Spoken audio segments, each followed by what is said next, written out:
자, 계시록 4장의 모습을 한 번 더 복습 삼아 살펴보도록 하겠습니다. 자, 우리가 꿈에도 그리는 천국, 가고 싶어 하고 궁금해하는 그 천국의 모습을 이제 계시록 4장을 통해서 우리가 알 수 있었는데, 자, 맨 처음에 하나님의 보좌가 있었죠. 예, 하나님의 보좌가 있고, 이 하나님의 보좌를 이제 표현을 하기를 이제 홍보석 같고 벽옥 같다, 이제 이런 식으로 이제 표현을 했죠. 그리고 이제 무지개가 둘려 있고, 또 24, 예, 보좌가 있고, 여기에는 24 장로들이 앉아 있다라고 그랬습니다. 그리고 보좌 앞에는 7 등불 켠 것이 있는데, 이 7 등불은 7 등불이 아니라 7 영을 이야기하는 것이었고, 또 그 앞에는 예, 유리바다가 있었죠. 예. 그리고 또 보좌 주위에는 네 생물이 예, 이렇게 있고, 또 이 네 생물 주위에는 또 무엇이 가득하더라?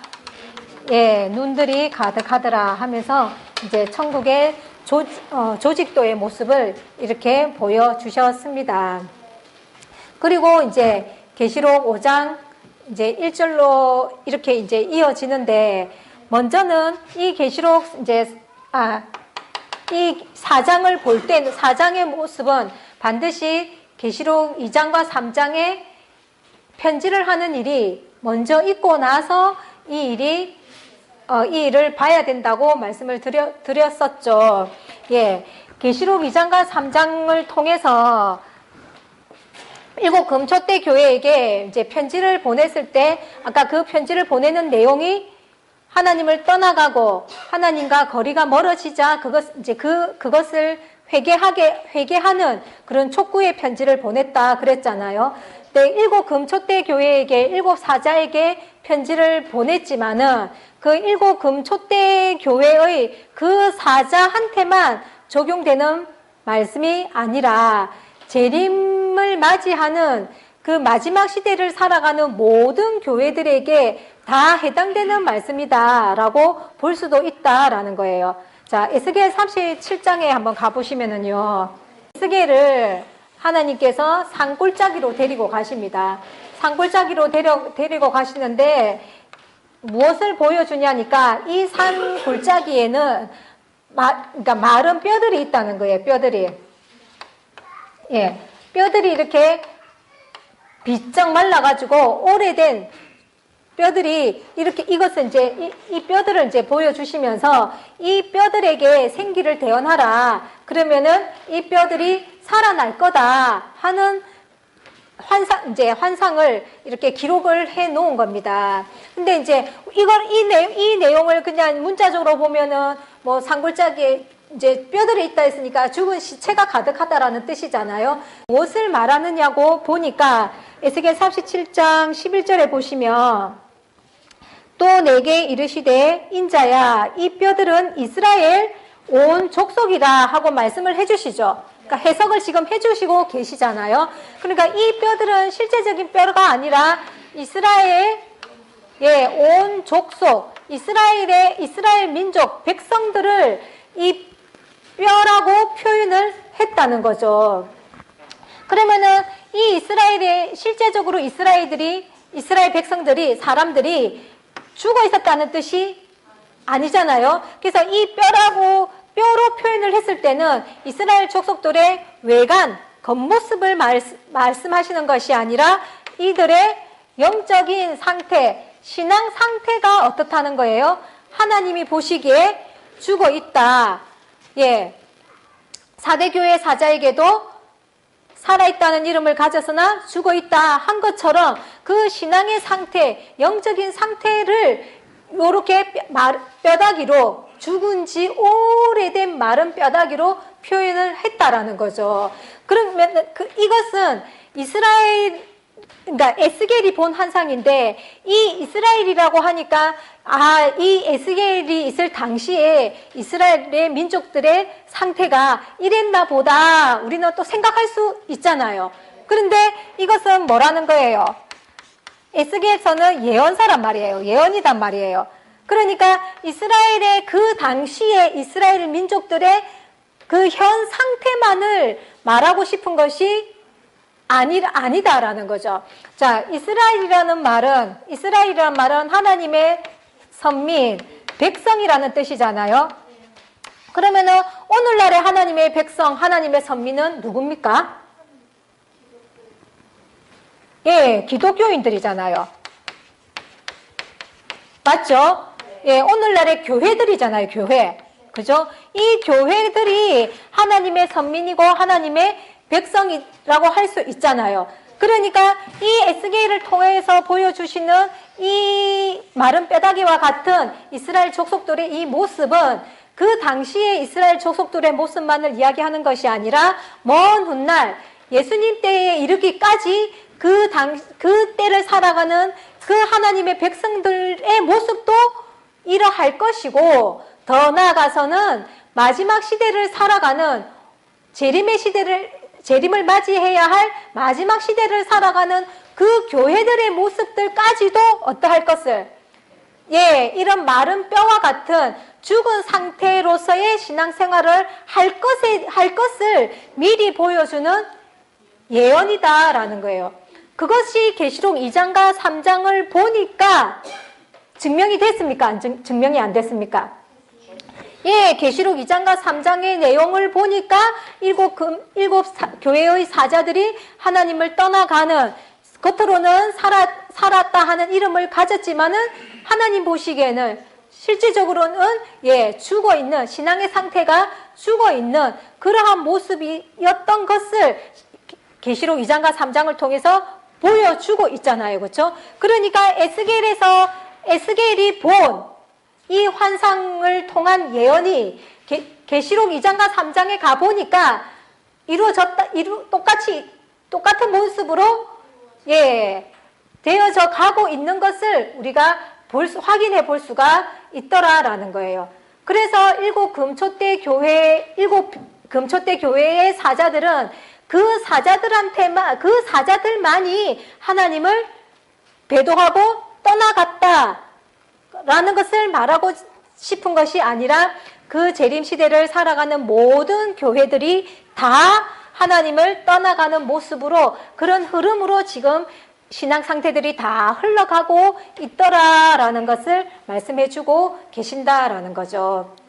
예, 그래서 그들에게 다시 하나님께로 돌아오라는 회개의 편지를 하고 나서 이제 이 계시록 4장의 영계의 모습을 보여주시고, 이제 이후에 마땅히 되어질 일을 보여주겠다 하면서 이 4장의 영계의 모습을 보여주었다라는 거예요. 자, 그리고 이 4장의 내용과 이어서 5장으로 넘어가는데, 이제 5장 1절에 보시면은 뭐라고 되어 있냐니까, 사도 요한이 무엇을 본다고 합니까? 예, 내가 봄에 보좌에 앉으신 이의 오른손에 책이 있으니 안팎으로 썼고 7인으로 봉하였더라 하고 있죠. 그러니까 사도 요한이 지금 뭐를 본 거예요? 예, 보좌에 앉으신 이의 오른손에 책이 있는 것을 보고 있는 거예요. 자, 계시록 4장과 5장의 차이는 뭐냐면은, 계시록 4장은 하늘 영계의 전체의 모습을 보여주는 거다라고 생각을 하시면 되는 거예요.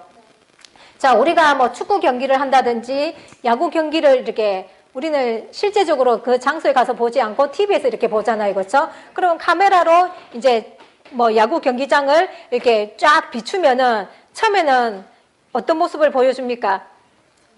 예, 전체의 모습. 그러니까 관중들이 얼만큼 앉아있고, 또 이제 그 중간에 조그만한 운동장이 보이고, 선수들이, 개미 같은 선수들이 보이고, 이렇게 되잖아요. 그렇죠? 그것을 이제 카메라를 줌을 이렇게 당겨가지고, 이제 관중석을 조금 더 크게 이렇게 삥 돌아가면서 보여주고, 또 이제는 운동장에 이제 선수들을 보여주면서 누구한테로 초점을 맞추겠습니까? 예, 투수. 공을 던지는 투수한테로 이렇게 초점을 쫙 맞추면서 그러면은 이 투수가 이제 오른손에 공을 들고 있는 모습으로 줌을 쫙 당기면 오른손에 공을 들고 있는 모습이 보이겠죠. 그렇죠? 예. 그러면은 이제 투수도 긴장을 할 거니까 공을 뱅글뱅글 돌리고 있는 이런 모습들도 보일 거다. 이런 식으로 이제 계시록 4장을 전체를 보여주고 나서 이제는 이 카메라를 어디로 당겼느냐 보니까 하나님의 보좌로 카메라를 줌을 딱 당겨니까 하나님의 보좌가 크게 보이겠죠. 거기에서도 또 누구한테로? 하나님의 오른손으로 보좌를 이렇게 카메라 줌을 쭉 당기니까 하나님의 오른손에 야구공이 들려있대요. 예, 책이 하나가 들려있더라라는 거예요. 예, 그림 그리기는 좀 그렇게 한데, 책이 하나 이렇게 들려있더라는 거예요. 오른손에. 예, 책이 들려있는데 안팎으로 썼고 7인으로 봉해져 있더라. 이렇게 기록이 되어져 있죠. 예, 안팎으로 썼다는 말은 하나님께서 말씀하시고 싶은 내용들이 있을 거 아니에요. 그러니까 그 내용들, 하나님께서 말씀하시고 싶은 모든 말씀들이 기록이 되어져 있다 하는 상징적인 표현이다 생각하시면 됩니다. 자, 이 책이 7인으로 봉해져 있더라라는 거예요. 7인으로 봉해져 있더라. 자, 그래서 7인으로 이제 봉해져 있는 것을 보고 2절에 보니까 또 봄에 힘 있는 천사가 큰 음성으로 외치기를 누가 책을 펴며 그 인을 떼기에 합당하냐 하니 하늘 위에나 땅 위에나 땅 아래에 능히 책을 펴거나 보거나 할 리가 없더라 하고 이제 지금 어떤 하늘의 상황을 이제 이렇게 기록을 해놓고 있는 겁니다. 자, 7인으로 봉해졌다는 거예요. 7인으로 봉해졌다, 봉함되었다. 자, 옛날에는 요즘은 이제 전자편지를 많이 하니까 종이편지를 쓸 일이 잘 없는데 종이편지를 이렇게 이제 쓰면은 아주 중요한 문서다든지 이러면은 어떻게 합니까? 풀로 딱 붙여가지고는 또 못 보게끔 어떻게 합니까? X표 이렇게 딱 치놓잖아요. 풀로만 해놔도 못 보겠지만은 또 더 이게 진짜 보면 안 되는 거다 이런 것을 이제 나타내기 위해서 이렇게 X표 이제 쳐놓잖아요. 그러니까 봉해졌다, 못 본다라는 뜻이잖아요. 그렇죠? 그러면은 지금 하나님의 책이 그것도 어떤 책이? 그냥 성경책 이러면은 66권요? 예, 이 계시록이 7인으로 봉해졌다라는 거예요. 그러면은 봉해졌다라는 의미를 이해하기 위해서 봉해졌다라는 말의 반대말이 뭘까요? 계시죠, 계시. 예, 맞네, 그쵸? 예, 열어서 보여준다. 그러니까 예수 그리스도의 계시라 그랬잖아요. 그러니까 인봉의 반대말이 뭐라고요?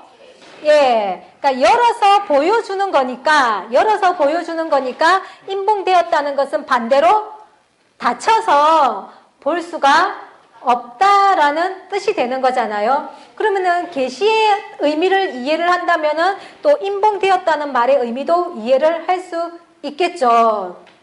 예, 예수님께서 아들과 또 아들의 소원대로 계시를 받은 자만이 누구를 안다 그랬어요? 그렇죠.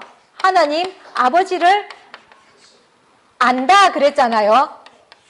그죠? 그러면은 이때 이 계시는 뭐 그러니까 하나님을 우리가 믿는 하나님을 알기 위해서는 반드시 어떤 과정이 필요하다는 거예요?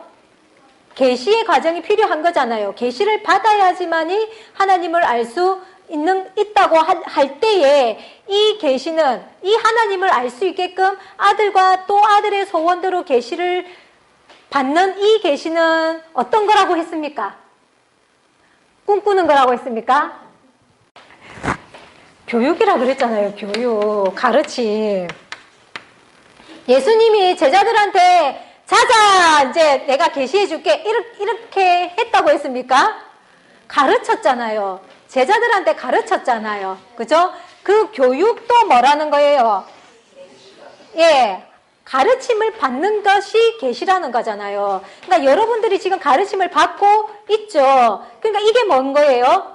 예, 이렇게 계시를 받으니까 우리 아버지가 어떤 분인지 아시겠습니까? 알 수 있게 되죠. 그전에는 읽었지만은 뜻이 안 보이던 것이 계시를 받고 나니까, 예, 교육을 받고 나니까 안 보이던 성경 구절이, 예, 보이잖아요. 그죠? 그러니까 그전에 읽어도 이게 무슨 말인지 모르겠어. 이게 뭐예요? 예, 이게 임봉되었다 이 말인 거예요. 그러니까 지금 우리가 이렇게 계시를 받아가고 있지만 우리가 성경책을 읽어보면 계시된 부분이 더 많아요? 임봉되어 있는 부분이 더 많아요? 아직 가르침을 제대로 못 받아서 봐도 모르겠는 게 더 많죠? 읽기는 읽는데 무슨 말인지 뭘 뜻하는 건지 모르겠는 말이 더 많죠, 솔직히. 그렇죠? 그러니까 이 상태가 어떤 상태인 거예요? 그렇죠. 임봉된 상태죠. 그러니까 이런 임봉된 상태에서 우리가 계시를 받으니까, 가르침을 받으니까 그 뜻을 알 수 있게 되죠. 그죠? 예. 그래서 임봉이라는 것은 우리는 책이 덮여 있다라고 생각을 하니까 책이 덮여 있다라고 생각을 하는데 임봉이라는 것은 책이 덮여 있다는 뜻이 아니라 그 뜻을 알 수 없다는 그 의미를 담고 있는 것이 임봉이다라는 것을 말씀드리는 겁니다. 자, 그런데 이제 이것이 그냥 임봉되었다 이렇게 말을 하지를 않고 일곱인으로 임봉되었다라고 이야기를 하고 있죠. 그러면은 일곱인이라는 것은 일곱인이라고 이야기를 하는 것은 왠지 일곱인으로 임봉되었다 하니까 뭐하고 연결될 것 같아요?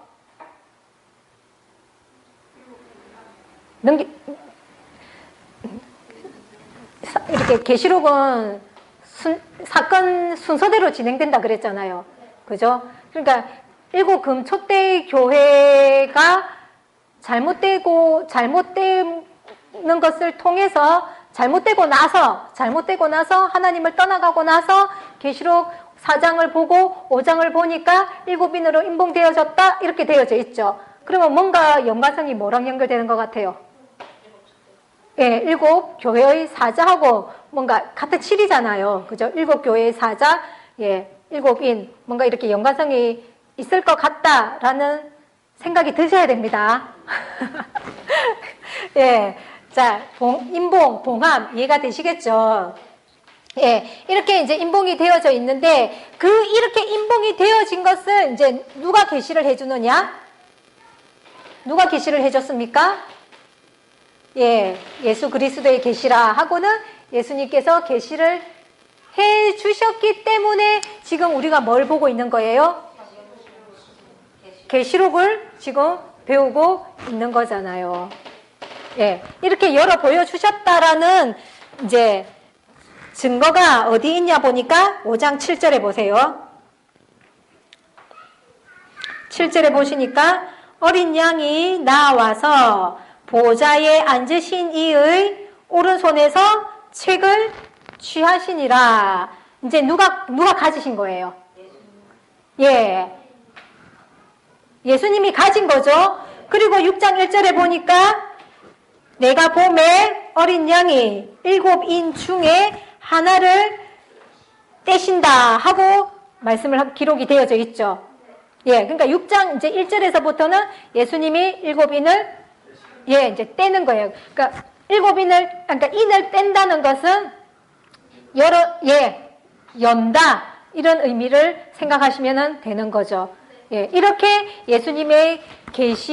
예수님께서 계시해 주신 것을 이렇게 이 구절을 통해서 열어가는 과정까지도 이 계시록에는 상세하게 기록이 되어져 있다 하는 것을 알 수가 있겠죠.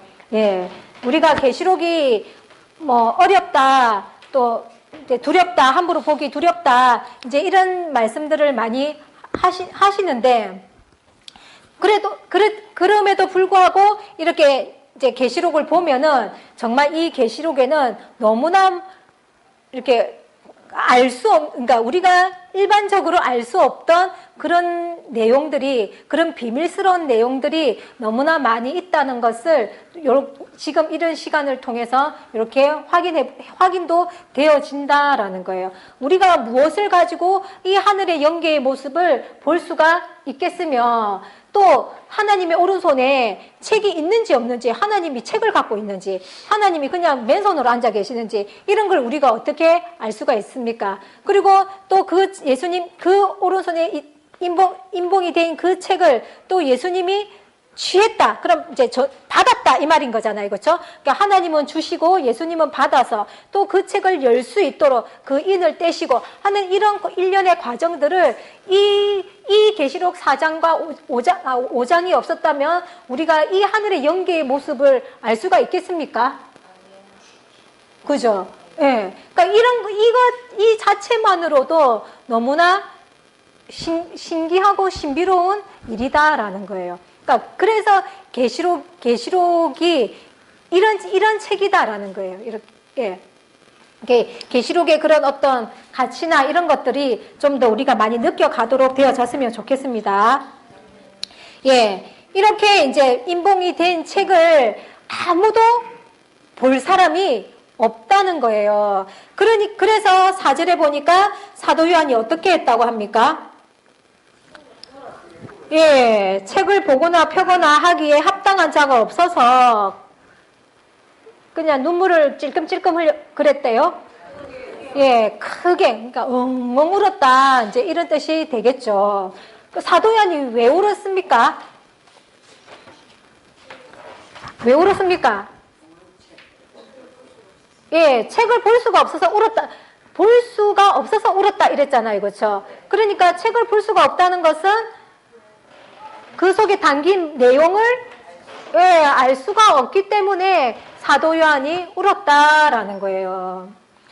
자, 우리도 우는 일이 많잖아요. 살아가면서 아파서도 울고, 억울해서도 울고, 화나서도 울고, 뭐 이제 이렇게 많이 우는데, 그러니까 사도 요한처럼 우리가 말씀이 알고 싶어서 사실 이제 울어본 적은 없는데, 이제 정말 예수님의 제자답게 정말 이제 차원이 다른 이런 이제 울음을 이렇게 사도 요한이 울었는데, 나름 그러니까 진짜 이 예수님의 제자로서 얼마나 이렇게 신앙도 깊고, 그죠? 산전수전 얼마나 많은 것들을 겪었겠습니까, 그죠? 그랬던 이 사도 요한이 지금 이 말씀을 알 수가 없어서 울었다라고 이야기할 때에는 뭔가 그래도 거기에 또 이유가 있겠죠. 울 수밖에 없는 그런 이유가 있겠죠. 자, 사도 요한은 이제 이렇게 살아가면서 스트레스가 많았대요. 그러니까 사도 요한이 이 계시를 받았을 때가 나이가 약 90 정도 이제 고를 때거든요. 그래서 이제 나이도 많고 또 이제 막 이렇게 그 당시에는 이제 로마나 또 유대인들한테 박해를 많이 받았잖아요. 그러니까 사도 요한도 박해를 많이 받았을 거니까 몸이 성하겠습니까? 예, 그리고 나이도 많고, 젊었을 때 박해 받은 것도 있고, 그러니까 이제, 나이가 들어서는 제자들을 등에 엎혀 다닐 정도로, 그렇게 엎혀 다니는 상태에서 이 계시를 받았다는 거예요. 그러니까 이제 자기 입장에서는 살 만큼 살았죠. 그죠? 그러니까 살 만큼 살았는데 뭐가 더 이렇게 뭐가 여한이 남아서 울겠냐라는 거예요. 살 만큼 살았는데. 그러니까 뭔가 다른 뜻이, 다른 의미가 있다는 거잖아요. 이 사도 요한이 이제 스트레스가 뭐냐니까, 아까 이제 금방 말씀드렸던 것처럼, 그러니까 다른 제자들은 로마의 박해나 또는 유대인들로 인한 핍박과 박해로 인해서 다 순교를 했단 말이에요. 다른 제자들은 다 순교를 했는데, 이제 순교만, 유독 이제 순교를 못하고, 이제 끝까지 지금 목숨을 연명하고 있는 이제 자가 지금 이제 이 요한인 거예요. 그러니까, 그 같은 이제 제자의 입장에서는 어떻게 했습니까? 순교하는 이것이 얼마나 큰 영광인데, 다들 순교를 하고 싶을 거 아니에요. 그러니까, 그래서 본인도 순교를 하고 싶었을 거 아니에요. 근데 어때요? 안 죽는 거예요. 안 죽는 거예요. 그러니까 사도 요한도 막 펄펄 끓는 기름 가마솥 있잖아요. 기름이 펄펄 끓는 그런 가마솥에도 들어갔대요. 그럼 죽어야 되잖아요. 안 죽는 거예요. 안 죽는 걸 어떻게 해요? 그런 핍박을 당해도 안 죽는 걸 어떻게 해요? 그러니까 그런 게 이제 우리들하고는 정말 차원이 다른 스트레스인 거죠. 예. 그러니까 남들은 다 이제 순교한다고 이렇게 이제 다 이렇게 순교를 하고 죽어가는데 자기 혼자만 이렇게 살아 있으니 좀 그것도 마음에 뭔가 짐이었겠죠. 그랬는데 이제 알고 보니까 이 사도 요한에게 뭐를 주시기 위해서, 예, 이 마지막 때에 재림 때에 되어질 이 일을 알려주시기 위해서 사도 요한은 끝까지 살려두셨다라는 거예요. 예. 그래서 이제 이제 사도 요한이 이제 계시를 받게 되었는데, 그러니까 이제 사도 요한 입장에서는, 그러니까 예수님이 승천하시기 전에도 제자들이 물었죠. 이스라엘의 회복이 이때니까 하고 물었는데 예수님이 대답해 줬어요? 안 해줬어요? 대답을 안 해줬단 말이에요. 너희들의 알 바가 아니다. 몰라도 된다. 하고는 예수님께서 말씀을 안 해주셨거든요. 그러니까 이스라엘의 회복이 이때니까 하고 물었을 때는 그것이 궁금해서 물었을 거 아니에요. 그러니까 궁금하니까 묻는데 예수님은 대답을 안 해주셨으니까, 그러니까 요한의 입장에서는 그런 부분들이 항상 궁금증으로 남아있을까요? 안 남아있을까요? 예, 신앙심이 깊으니까 그런 게 남아있겠죠. 그러니까 이제 이 상황을 딱 접하고 보니까 이제 하나님의 오른손에 7인으로 봉한 책을 딱 보니까 사도 요한은 이 책이 어떤 책인지, 이 책 속에 어떤 내용이 담겨 있을지 이런 감이 왔겠죠. 예, 그러니까 울지. 전혀 모른다면은 울 수 있겠습니까? 예, 그러니까 그 나름의 일생 동안 궁금해해 왔던 그 부분이 지금 딱 눈앞에 맞닥뜨렸는데, 예, 볼 수가 없다고 하니, 예, 그래서 사도 요한이 크게 울었다는 거예요. 그렇게 우니까 또 이제 5절에서 보니까 뭐라 합니까? 장로 중에 하나가 내게 말하되 울지 말라. 유대 지파의 사자 다윗의 뿌리가 이기었으니 이 책과 그 7인을 떼시리라 하더라. 반가운 소리죠. 예. 누가 이겼다고 합니까? 예, 유대 지파의 사자 다윗의 뿌리가 이겼기 때문에 그 이김으로 말미암아서 이 7인을 이제 뗄 수 있게 되었어 하고 이제 장로 중에 하나가 이제 이 희소식을 알려주는 거예요. 예, 그 유대의 지파 다윗의 뿌리가 누굽니까?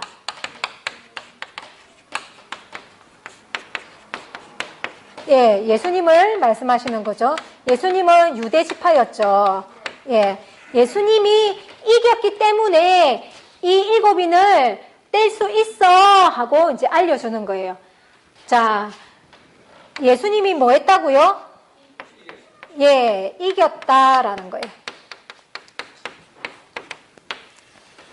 자, 이 의미를 조금 더 살펴보겠습니다. 예수님이 이겼다. 예수님이 무엇을 가지고 이겼다고 할까요? 예수님의 일생에서 가장 큰 사건이 뭐예요? 예, 십자가 사건이죠. 예, 예수님이 이겼다라고 하시는 것은 이 십자가의 사건을 말씀하시는 거예요. 그러니까 예수님의 일단 이제 일생에서 어떻게 보면 제일 극적인 클라이막스가 예, 이 십자가의 사건일 거예요. 그러니까 예수님이 십자가를 지심으로 말미암아서 이기게 된 거다라는 거예요. 그러니까 이 십자가의 사건은 외형적으로 보면은 어때요? 외형적으로 보면은 완전 처참한 패배처럼 보이는 거죠. 그죠? 예. 처참한 패배처럼 보이는 거지만은 내용적으로 보면은 어떻느냐? 예. 예. 승리의 모습을 보여주는 것이다라는 거예요. 이 예수님의 그러니까 이 십자가로 말미암아서 예수님이 하나님의 보좌 우편에 앉아 있을 수 있게 되었고, 또 우리를, 온 인류를 구원할 수 있는 구원자의 그 위치를 가질 수 있게 되셨다라는 거예요. 이해가 되시죠? 예. 이 십자가의 죽음, 그러니까 이 죽음으로 말미암아서 이제 예수님이 이겼기 때문에 이 이김으로 말미암아서 어떻게 되느냐? 지금 일곱 인으로 봉해져 있는 책을 받아서 그 일곱 인을 떼서 우리에게 지금 이 계시록의 말씀을 열어서 보여주실 수 있게 된 거예요. 말이 길죠? 그러니까 십자가의 죽음으로 인하여서 그러니까 이 죽음으로 인하여서 예수님은 이겼죠. 그 이김이 십자가의 죽음의 그 이김으로 인하여서 계시록을 열 수 있게 되었다라는 거예요. 그러니까 예수님이 만약에 십자가 지는 거를 실패를 했어요. 그러면은 어떻게 되느냐? 그렇죠. 계시록을 볼 수가 없다는 거예요. 그럼 계시록을 볼 수 있고 계시록을 볼 수 없다는 것은 무슨 차이냐? 예, 이 계시록 속에는 인류 구원의 마지막 희망이 들어있는 거잖아요. 그러니까 인류 구원의 어떤 최종적인 모습, 최종적인 비밀을 담고 있는 책이기 때문에 이 계시록이 열려지지 않는다면은 우리는 재림을 맞이할 수 없고 준비도 할 수 없고, 그 재림을 맞이할 수 없다면은 결국은 우리의 신앙은 지옥으로 갈 수밖에 없게 되어진다는 거예요. 그러니까 우리가 구원받기 위해서 예수님을 믿으면 구원받습니다 하는 그 구원받기 위해서 우리가 예수님을 믿는데 이 계시록이 없다면은 우리가 바라는 그 구원을 이룰 수가 없다라는 거예요. 그래서 이 계시록을 연다는 것이 중요한데, 그 계시록을 열 수 있도록 만든 매개체가 뭐냐니까 예수님의 십자가의 승리더라라는 겁니다.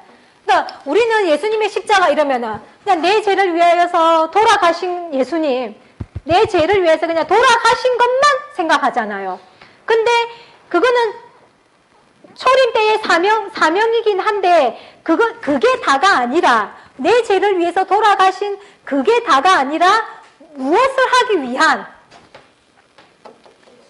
이 재림을 맞이하기 위한 길을 열어주신 그 길이 달려있기 때문에, 그 사명이 달려있기 때문에 이게 더 큰 거다라는 거예요.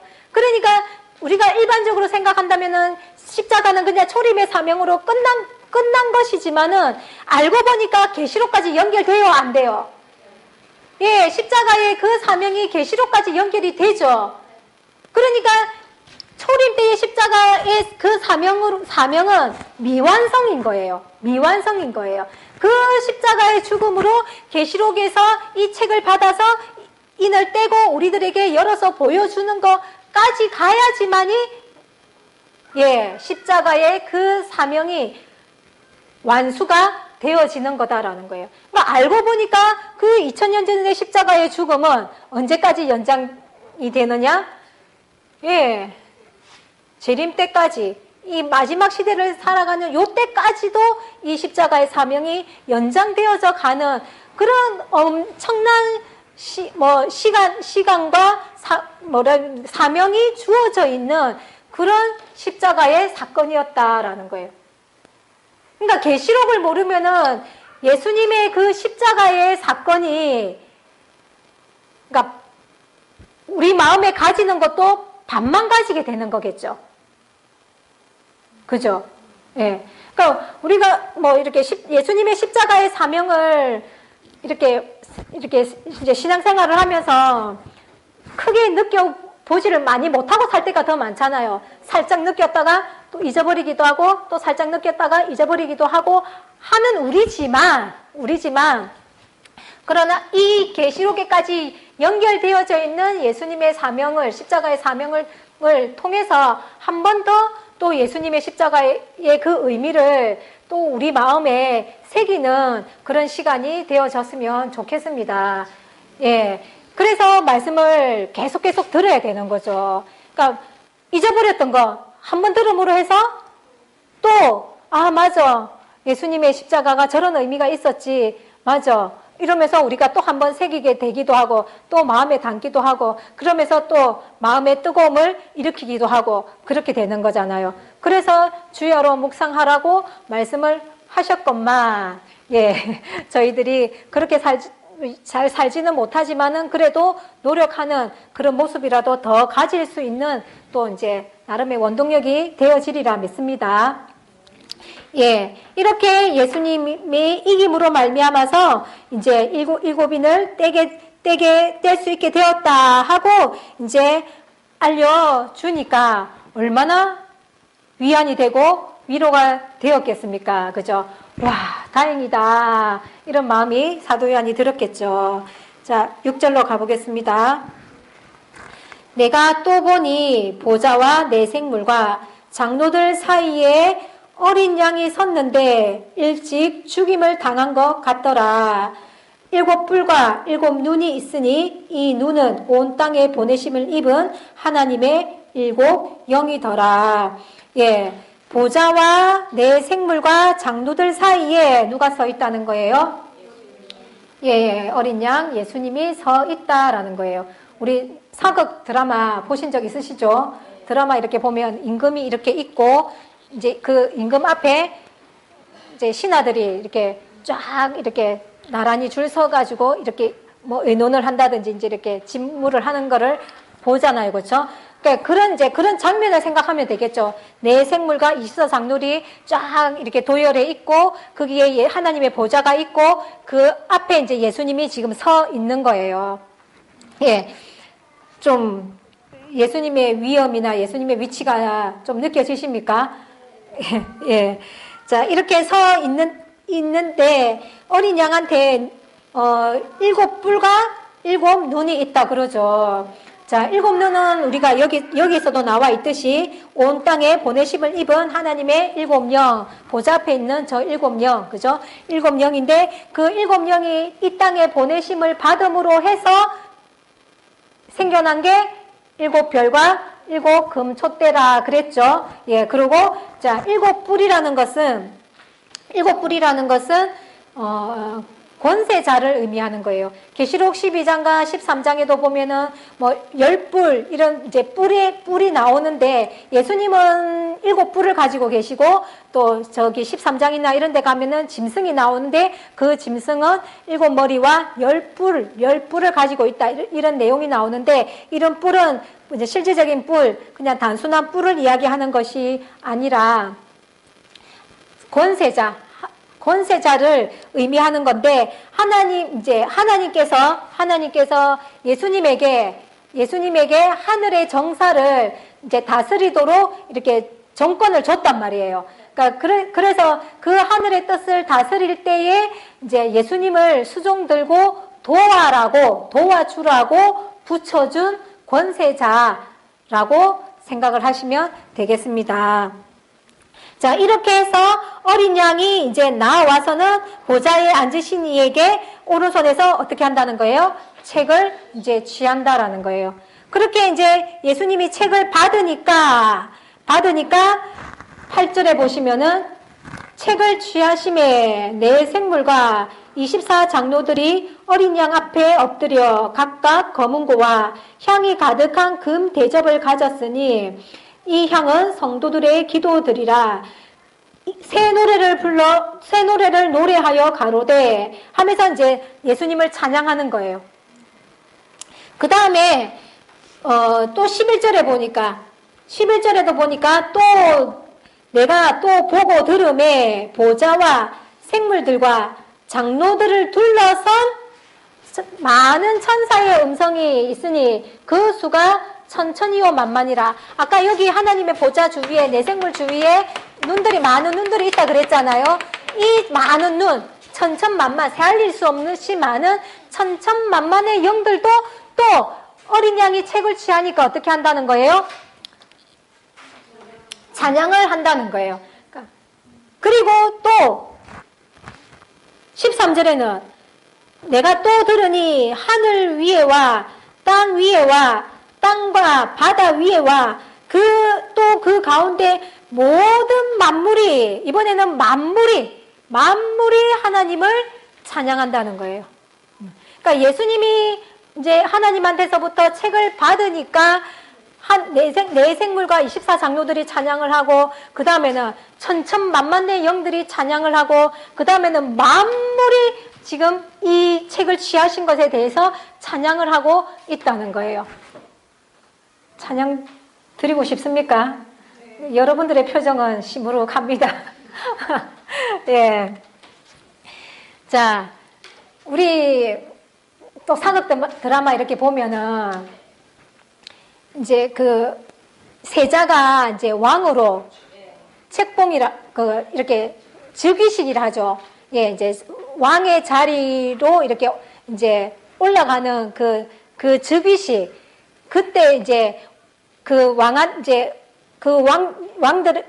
이제 왕이 이제 다음 왕 될 사람한테 이제 옥새를 넘기잖아요.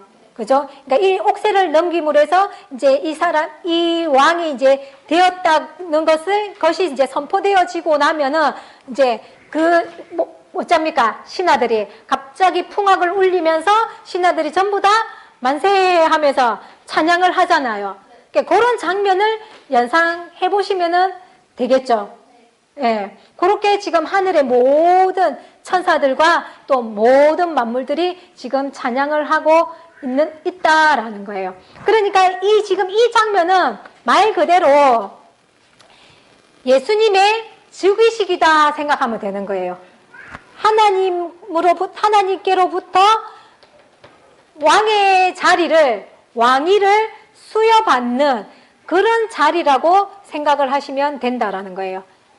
예. 그러니까 이제 세상적으로는 아까 조선시대나 이런 데는 그런 옥새, 이런 거를 통해 이렇게 건네주잖아요. 그죠? 그러니까 그걸 건네줌으로 해서 이제 왕권이 넘어갔다 하고 알려주는 것처럼 하나님의 손에 있던 이제 하나님에게서 그 왕권이 누구에게로? 예수님에게로 넘어가는데 그 넘어가는 매체가 뭔 거예요? 그러니까 대답을 못 한다는 거는 멍하게 듣고 있다는 뜻인 거예요. 지금 이 봉안책이 누구 손에 넘어왔습니까? 예, 예수님 손으로 넘어왔잖아요. 그러니까 옥새를 넘겨받음으로 해서 왕권이 넘어간 것처럼 이 봉안책이 하나님에게서 예수님에게로 넘어온 것으로 지금 왕권이 누구에게로? 예수님에게로 넘어와서 이제는 예수님이 하늘의 정사를 다스릴 수 있게 되었다 이 말인 거예요. 그러니까 세상으로는 옥새인데 하나님 세계에서는 뭐라는 거예요? 예, 말씀을 맡겼다 이 말인 거예요. 하나님이 누구한테? 예수님한테로 말씀을 맡겨서 예수님이 그 말씀을 맡아서 이제는 열어서 보여주는 거니까. 되겠죠? 예. 그래서 말씀을 말씀을 맡겼다는 것은 말 그대로 이 그러니까 하늘의 정사를 다스릴 수 있는 그 권한을 예수님에게 주었다라는 그런 뜻이 되니까 얼마나 하늘의 큰 경사가 되겠습니까? 예. 예. 그렇습니다. 예, 이렇게, 예수님이 이제 말씀을 이제 취하게 되니까, 이제 아까 이제 24장로와 내 생물과 또 천천만만의 영들과 만물이 찬양을 한다 그랬잖아요. 자, 그 찬양의 내용을 조금 간추려 보겠습니다. 책을, 가지시고, 인봉을, 떼기에 합당하다 하면서 찬양을 하죠. 또, 일찍 죽임을 당하시고,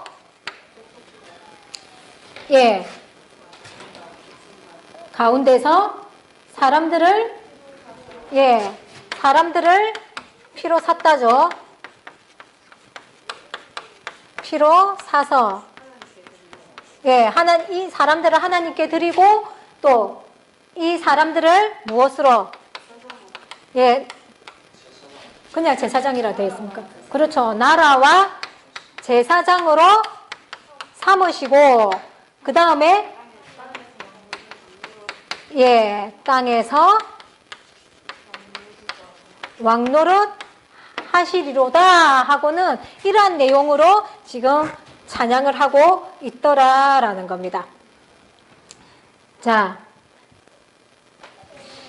예수님이 책을 가지시고 그 인을 떼기에 합당하시고 또 일찍 죽임을 당하신 이것은 이제 십자가의 죽음을 이야기하죠.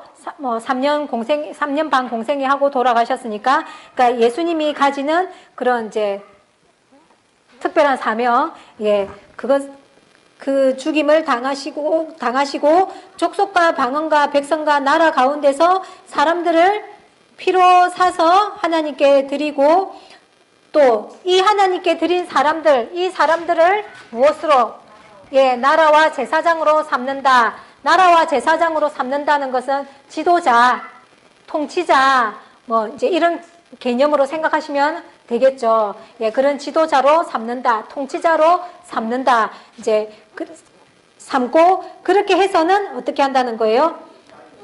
땅에서 왕노릇 한다 하고는 이제 찬양을 하고 있더라라는 겁니다. 자, 여기서 땅에서 왕노릇을 한다는 거예요. 땅에서 왕노릇 한다. 자, 이것에 대해서 조금 살펴보면은 무슨 노릇 한다고요? 땅에서 왕노릇을 하는데 누가요?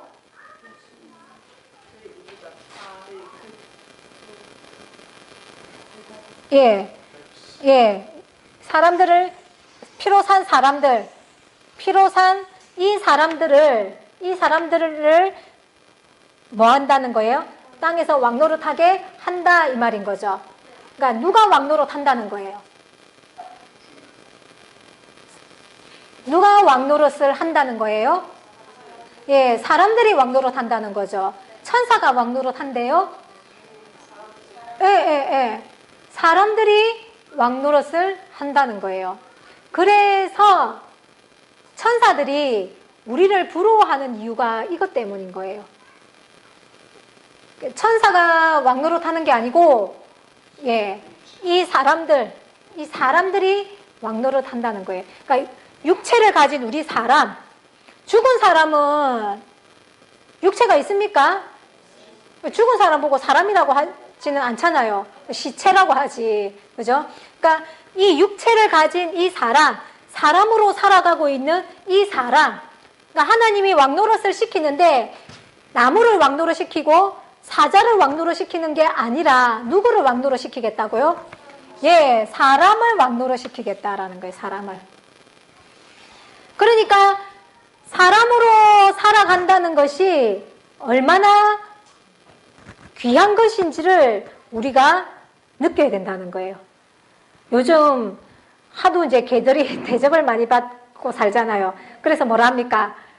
개팔자가 상팔자다 이렇게 이야기를 한단 말이에요. 온갖 집도 이쁘게 꾸며줘, 때 되면 씻겨줘, 밥 먹여줘, 산책시켜줘, 옷 입혀줘, 그죠? 오만가 이렇게 다 해주잖아요. 그런다고 예진아, 네가 개로 살고 싶어? 몰라요. 진짜 간혹 좀 아이고 진짜 내가 개로 살면 좋겠어 이라는 사람이 있을란가는 모르겠지만 보통의 사람들이라고 한다면은 아무리 그래도 개로 살고 싶지는 않다는 거잖아요. 사람으로 살고 싶지, 그죠? 그러니까 사람으로 산다는 게, 그러니까 모든 생명체 중에 제일 가치 있는 게 뭔 거예요? 예, 사람이라는 거죠. 사람이라는 거죠. 그런데 우리가 이제 이 육체를 입고 사람으로 살아가는 이것에 대해서 우리가 가치 있게 생각하는 것 같아요? 가치 없게 생각하는 것 같아요? 아무 생각 없이 살아가는 것 같아요? 네. 그러니까 아무 생각 없이 살아가는 것 또한 가치 없게 여기는 거나 똑같은 겁니다. 예. 그러니까 솔직히 우리가 이 사람으로 살아간다는 게 가치 있는 건지 없는 건지 사실 이런 것도 정말 생각 안 하고 살았잖아요. 그죠? 그랬는데 그래도 우리가 이 진리의 말씀을 들음으로 해서 이제 인생의 가치가 어떤 건지, 사람으로서 살아가는 가치가 어떤 건지, 짐승보다 사람이 왜 나은지, 이제 이런 것들도 우리가 이제 조금씩 생각해 가게 되는 거잖아요. 이것만으로도 좋죠? 그죠? 예. 그렇는데, 진짜 사람으로서 살아가는 것이 좋은 이유가 뭐냐니까, 뭐로 살아가게 해주겠다? 예, 왕으로서 살아갈 수 있게끔 만들어주겠다는 존재가 사람이기 때문에 사람으로 살아간다는 이 가치가 어떤 생명체보다도 월등하고 가치가 있고 소중한 거다라는 거죠. 그런데 우리가 이제 이런 의미를 모르다 보니까 우리가 이 육체를 가지고 살아가는 것에 대해서 이 육체를 귀하게 여기지 않는다는 거예요. 그러니까 자살도 결국은 육체를 귀하게 여기는 거예요? 안 여기는 거예요? 그리고 귀하게 안 여기는 거죠. 그러니까 우리가 육체를 귀하게 여기고 삽니까? 안 삽니까? 그것도 모르고 살았죠. 그죠? 예. 그러니까 육체를 어쨌든 이제 젊은 사람들은 또 젊은 사람대로 이제 그렇다지만은 또 연세 드신 분들은 연세 드신 분대로 어찌합니까? 아이고 내가 빨리 죽어야 되는데 자식들한테 폐 안 끼치려면 빨리 죽어야 되는데 이런 말 하잖아요. 그렇죠? 그러니까 그런 말을 하는 것도 결국은 육체의 소중함을 모르기 때문에 그런 말을 한다는 거예요. 그러니까 신앙을 하는 사람도 나이 들면 빨리 죽어야 되겠는데 이래 이야기하고 불신자들도 빨리 죽어야 되겠는데 하면서 신앙하는 사람이나 안 하는 사람이나 똑같은 가치관으로 지금 우리가 이렇게 살아가고 있는데 이 부분에 대해서 우리가 이 말씀을 통해서 진짜 이 가치관을 바꿔 가야 된다는 거예요. 육체가 얼마나 소중한 것인지를 깨달아야 된다는 거죠. 뭐 하기 전에? 그렇죠. 죽기 전에. 죽고 나면은 왕노릇 할 수 있을까요? 예. 살아있는 사람한테 왕노릇을 하도록 하는 거기 때문에 죽으면은 된다, 안 된다? 예, 죽으면 안 된다는 거예요. 그렇기 때문에 죽지 않기 위해서라도 이 육체를 소중하게 가꿔야 되는 거예요. 그러면은 우리가 어쩌겠습니까? 뭐 제일 흔한 술, 담배도 안 하려고, 만약에 이런 생각을 한다면은 술, 담배도 안 하려고 생각을 하겠죠. 또 나쁜 말 같은 것도 안 듣고 내 입으로 나쁜 말을 안 뱉으려고도 하겠죠. 그죠? 예. 그러니까 그런 게, 그런 생활을 만들어 갈 수 있는 원동력이 뭐냐니까, 이 사람을, 살아있는 사람을 하나님은 왕노릇하는 사람으로 만들어 주겠다는 이 약속을 믿는 믿음으로 우리의 삶 전체를 가치 있는 삶으로 바꿔갈 수가 있게 되어진다라는 거예요. 그러니까 이거를 안 믿으면 내 육체를 등한시 하겠죠. 그러니까 내 육체를 귀하게 여기면 여길수록 교회도 가까이 올까요? 자꾸 교회를 떠나갈까요? 그러니까 교회를 멀리 가는 사람은 육체를 등한시 여기는 거예요. 소중히 가꾸지 않는 거예요. 이해되시겠습니까? 예. 이렇게 사람을 하나님은 왕노릇 하게끔 하시고, 이 왕노릇을 어디서 한다고요? 예, 땅에서 한다는 거예요. 하늘에서 한다고요? 아니고 땅에서 한다는 거예요. 땅에서. 이게 뭘 말하는 걸? 이게 또 뭘 말하는 걸까요? 아까 살아서 한다 그랬잖아요. 그죠? 살아있는 상태에서 하는 게 왕노릇이니까, 살아있는 사람이 땅에서 합니까? 하늘에서 합니까? 그죠? 그러니까 땅에서 한다는 거예요. 땅에서 한다는 거예요. 하늘 이러면은 영혼이 가는 곳. 그죠? 그러면은 말이 맞습니까? 안 맞습니까? 예, 말이 안 맞죠. 자, 계시록 20장 한번 가보겠습니다. 조금 더 설명을 드리자면 4절부터 읽어보겠습니다. 시작. 또 내가 보좌들을 보니 거기 앉은 자들이 있어 심판하는 권세를 받았더라.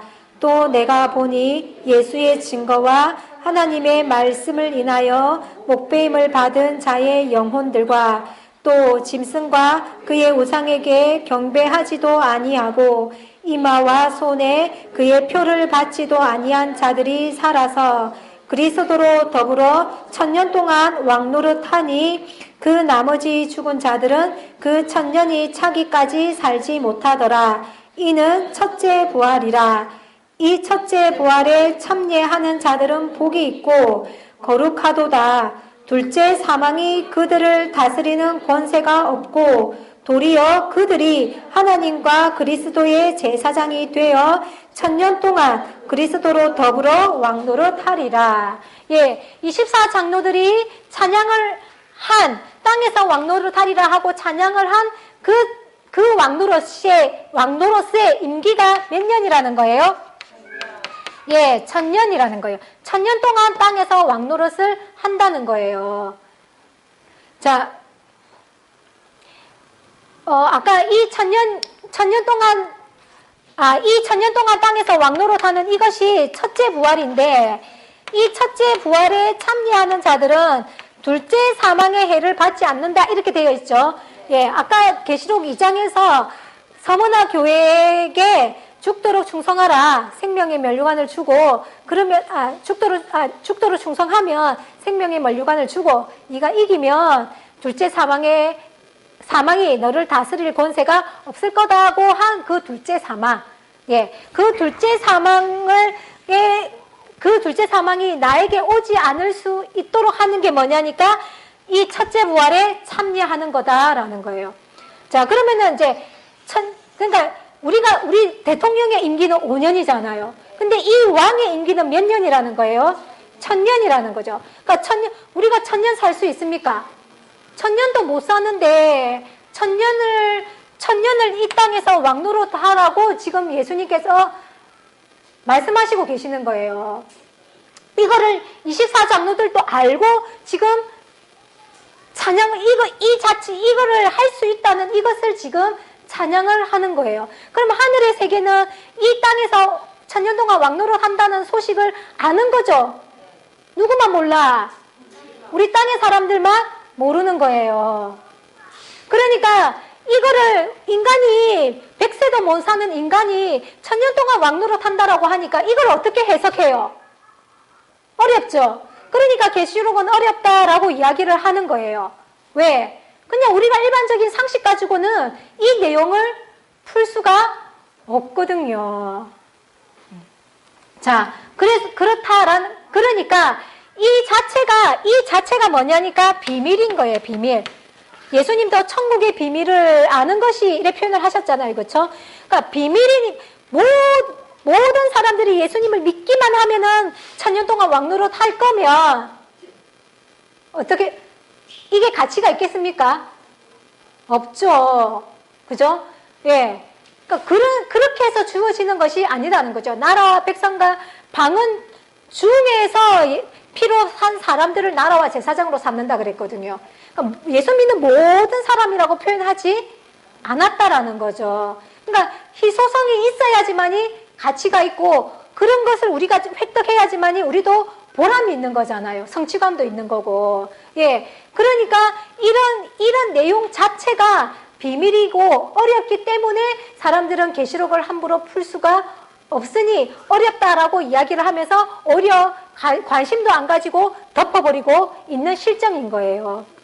그러나 예수님이 이김으로 말미암아서 우리에게 지금 알려주시고 계시는 이것이 십자가의 은혜인 거예요.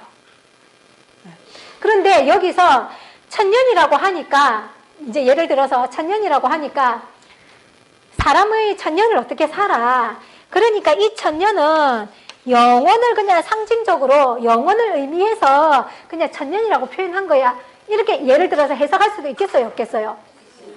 그러면 또 듣는 사람들, 맞아. 사람이 천년을 어떻게 살아? 그러니까 그만큼 오래 산다.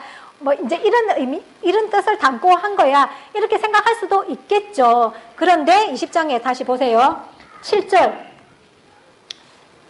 천년이 참에 사단이 그 옥에서 놓여 이러죠.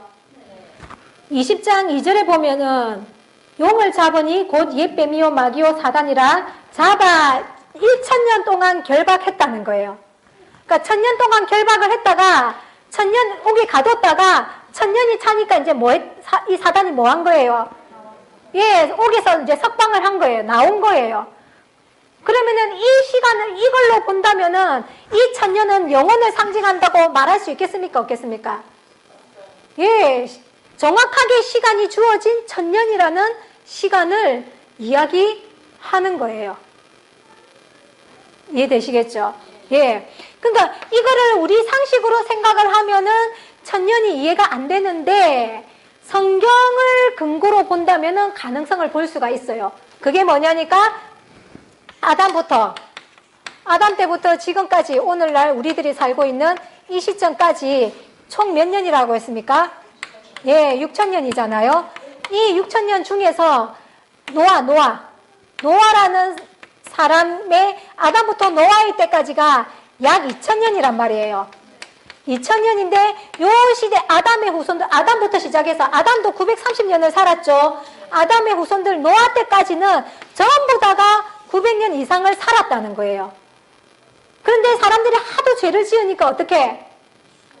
예, 노아 이후로부터 수명이 급격히 120세로 하나님이 단축을 시켜버렸잖아요. 그래서 그렇지 이 2000년이라는 시간 동안에는 전부 다 사람들이 몇 년을 살았느냐?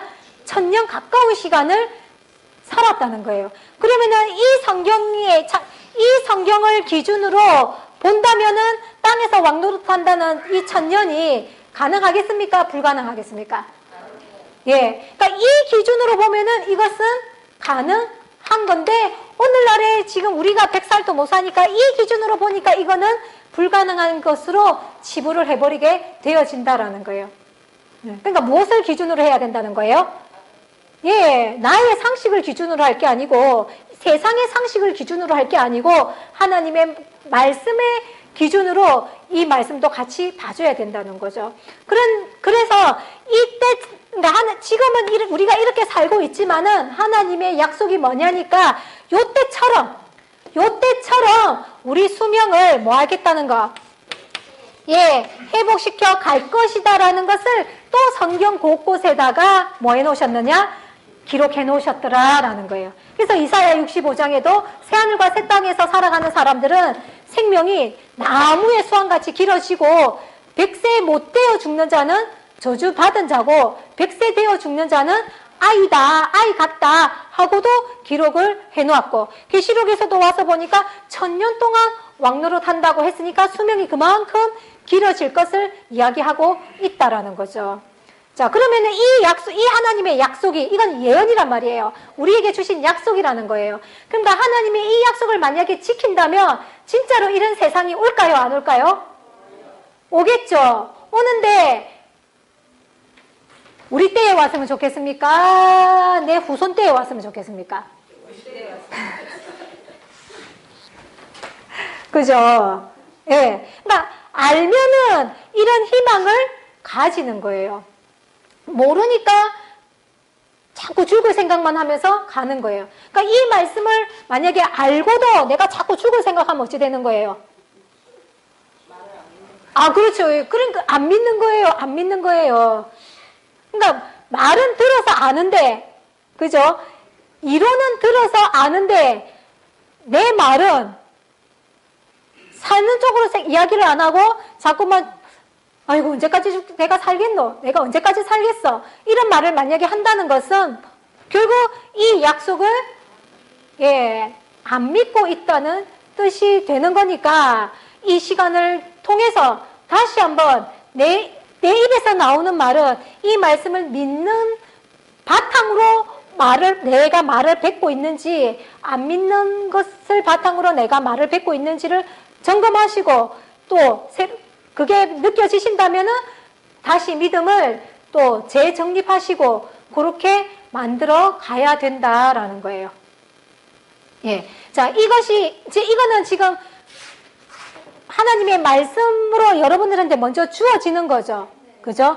예. 그러니까 말씀이 주어진다는 것은 뭐냐니까 하나님이 나한테 지금 오신다는 거예요. 하나님이 오신다는 말은 또 나에게 약속과 사명을 주신다라는 거예요. 축복과 약속, 사명을 주신다는 뜻인 거예요. 그러니까 지금 여러분들이 이 말씀을 듣고 있죠. 그러니까 듣고 있다는 것은 지금 누가 여러분들한테 오셨다는 거예요? 하나님이 오셨다는 거고 계시록에서 3장에서는 예수님이 밖에서 뭐 하신다고요? 예, 문을 지금 두드리고 계시는 거다라는 거예요. 그래서 이것을 물론 하나님이 우리에게 사명과 축복을 주시기 위해서 지금 우리들로 하여금 이 말씀을 듣게는 하시지만은 뭐 그렇다고 내가 이 말씀을 뭐 받아들이고 또 내한테 축복이 오고 사명이 주어지는 것은 또 별개의 문제인데 일단은 별개의 문제인데 그래도 그런 기회를 하나님이 주시는 거다라는 것을 우리가 이해를 해야 된다라는 거예요. 그것이 우리가 일단은 말씀을 듣는 것으로 우리에게 기회를 주셨으니까 어떻게 해야 되겠습니까? 이것이 진짜 이 축복과 사명이 나에게 올 수 있도록 이제 만들어가는 것이 그 다음 우리가 해야 할 과제가 되는 거겠죠. 예. 그래서 하나님의 축복은 먼저 무엇으로 온다고요? 예, 말씀으로 먼저 주어진다라는 거예요. 1000년 동안 왕노릇 한다는 이 축복이 얼마나 큰 축복입니까? 그죠? 그러니까 이것이 실제적으로 주어지기 이전에 무엇으로 먼저 온다고요? 이렇게 여러분들이 들을 수 있도록 말씀으로 먼저 오고 이 말씀이 믿어진다면 우리가 이 축복을 향하여서 또 우리가 살아가게 되겠죠. 그죠? 그것은 또 이 말씀을 듣고 난 후에 또 차후의 문제다라는 거예요. 그래서 이 말씀을 통해서 진짜 우리에게 주고자 하는 것은 예수님의 십자가로 말미암아서 우리에게 이 축복을 주시려고 예수님이 십자가 지셨다 생각해 보세요. 예수님의 그 십자가 지심의 공로가 또 얼마나 큰지 이런 것도 또 우리가 조금은 느껴갈 수 있겠죠. 그러니까 그 공로를 통해서 또 진짜 이 축복을 다 같이 받아 누리는 길로 걸어 나가는 우리 가족들이 되어지기를 예수님의 이름으로 축원드립니다.